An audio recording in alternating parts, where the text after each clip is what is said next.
नमस्कार मंडळी, तुमच्या सर्वांचं स्वागत आहे एका नवीन YouTube व्हिडिओमध्ये.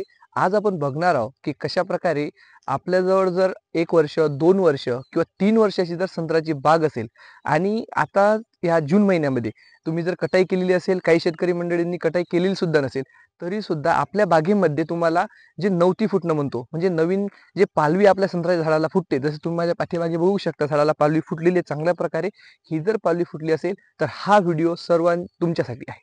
तर म्हणजे आपण या व्हिडिओमध्ये बघणार आहोत की कशाप्रकारे आपल्याला आता कोणती फवारणी घ्यायची आहे, कोणतं कीटकनाशक वापरायचं आहे, कोणत्या प्रकारचं फंगिसाईड म्हणजे बुरशीनाशक वापरायचं आहे, सोबतच मॅक्रोन्यूट्रिएंट कोणतं वापरायचं आहे.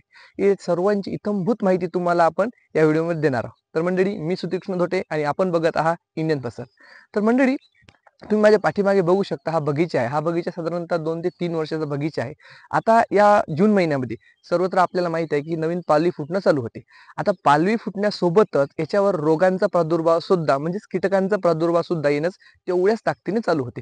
मी रोग आणि कीटक हे 2 शब्द वापरले. कीटक हे आपल्याला याच्यावर येणारा कीटक जून महिन्यामध्ये हा म्हणजे कोणता?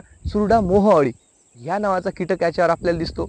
आणि रोग जर आपण विचार केला तर बुरशी आपल्याला याच्यावर दिसून येते. तर आता याच्यापासून जर आपल्याला संरक्षण आपल्या झाडाला मिळवायचं असेल तर आपल्याला काही फवारणी करणं अत्यंत आवश्यक आहे. तर मग फवारणी कोणती करायची? आता समजा माझं 1 वर्षाचं झाड आहे, 2 वर्षाचं झाड आहे. तर मी फवारणी कोणती करणार? तर आपल्याला 3 घटक त्या फवारणीमध्ये घ्यायचे. सर्वात पहिला घटक आपल्याला कीटकनाशकाचा घ्यायचा आहे. मग कीटकनाशक खूप सारे आहे.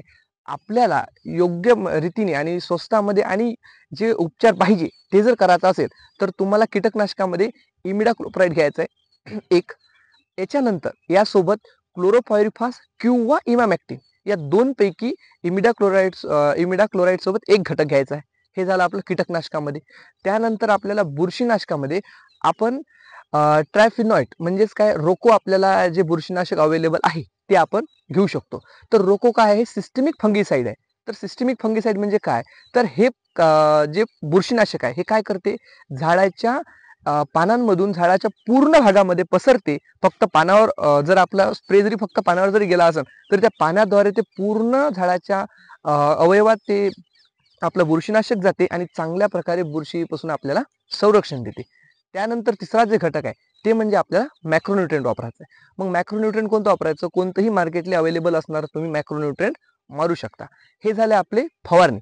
आता यानंतर आपल्याला बघायचं आहे की कोणत्या प्रकारचे खत आपल्याला आपल्या या झाडाला द्यायचे आहे जेणेकरून हे झाडाची ग्रोथ चांगली होईल, सोबतच त्याच्यामध्ये ताकद सुद्धा येईल.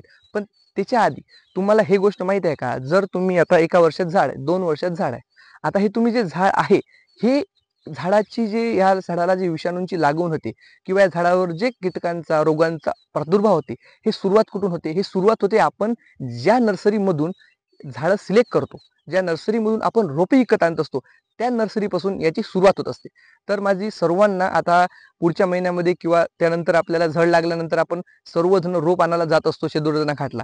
तर माझी सर्वांना कळकळीची विनंती राहील की आपण अशीच नर्सरी निवडा ज्याच्यामध्ये तुम्ही तुमची गॅरंटी असेल, ज्याच्यावर तुमचा भरोसा असेल आणि ज्याचे मातृवृक्ष तुम्ही बघितले असेल. असाच एक नर्सरी मला माहिती आहे, ती म्हणजे जयेश नर्सरी. तुम्ही शेंदूरजना घाट इथे आपल्याला उपलब्ध आहे. त्यांचे मातृवृक्ष एकदम हेल्थी आहे. हेल्थी मातृवृक्ष घेण्याचं मातृवृक्षाहून जर आपण कोणती कलम घेत असेल तर त्याच्यामध्ये विषाणूजन्य रोगाचा प्रादुर्भाव होत नाही आणि आपल्याला पुढे चिरकाळ झाड टिकते, सोबत उत्पन्न सुद्धा चांगलं देते.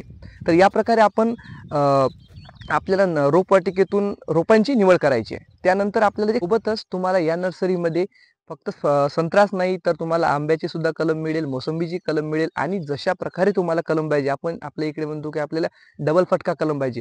कोणी शेतकरी असते त्यांना उंच कलम हवी आहे, कोणाला शेतकऱ्यांना छोटी कलम हवी आहे आणि मजबूत जावऱ्याची तुम्हाला 100% गॅरंटीची कलम तुम्हाला जयेश नर्सरीमध्ये मिळणार आहे. तुमच्या स्क्रीनवरती त्यांचा नंबर आलेला आहे. तुम्ही स्वतः त्यांच्याशी बोलून घ्या आणि त्यानंतरच तुम्ही पुढचं पाऊल उचला. जे आता या टाइमला आपल्याला जे खत द्यायचं आहे ते खत आपण कोणतं देणार? आता सोबत देण्याचं खत म्हणजे कोणतं? तर आपल्याला 10-26-24 आणि अमोनियम सल्फेट आणि त्यामध्ये मॅक्रोन्यूट्रिएंट हे 3 जे खतं आहेत हे आपल्याला यामध्ये घ्यायचे. कोणते कोणते? 10-26-24, अमोनियम सल्फेट आणि मॅक्रोन्यूट्रिएंट. हे जर खताची मात्रा आपण योग्य रीतीने जर दिली तर तुमचं झाड नक्कीच बळकट बनेल आणि या सीझनमध्ये चांगली ग्रोथ करेल. तर मंडळी, तुम्ही सुद्धा तुमच्या भागामध्ये कोणकोणत्या प्रकारचे खत देता, कोणत्या प्रकारची फवारणी करता आणि कशा प्रकारे तुम्ही याचं नियोजन करता हे आम्हाला तुमच्या कमेंटद्वारे जरूर कळवा. व्हिडिओला लाईक करा, शेअर करा आणि सबस्क्राईब करा. धन्यवाद.